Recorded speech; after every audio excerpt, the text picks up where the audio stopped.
Eccellenza, 10ª giornata di campionato. I verdestellati della Sestrese devono affrontare oggi gli uomini di Mister Fresia, indubbiamente stanchi ma felici per la schiacciante sconfitta contro il Vado di mercoledì. La parola d'ordine è mettercela tutta però. La Sestrese deve cercare di guadagnare qualche punto in classifica, mentre la Rivarolese, con i suoi 14 punti, deve distanziarsi da Fezzanese e San Margheritese, che la marcano stretta. Fischio d'inizio e le due squadre sembrano giocare ad armi pari fin da subito. Al 15° un fallo su Manca fa guadagnare ai padroni di casa una gran bella punizione.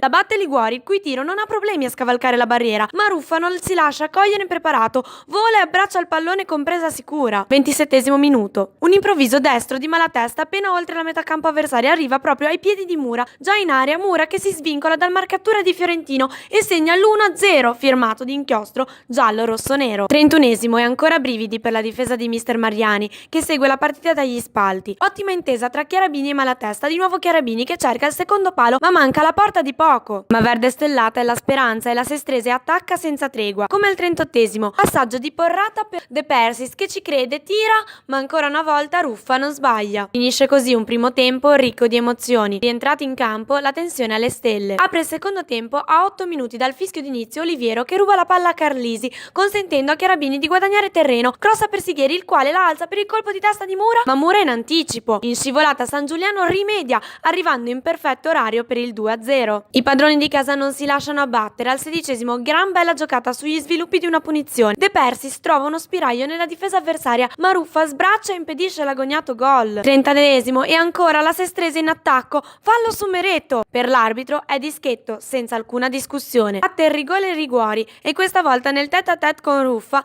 è lui che non sbaglia. Siamo 2-1 per gli ospiti. Atmosfera tesissima fino agli ultimi minuti di gioco.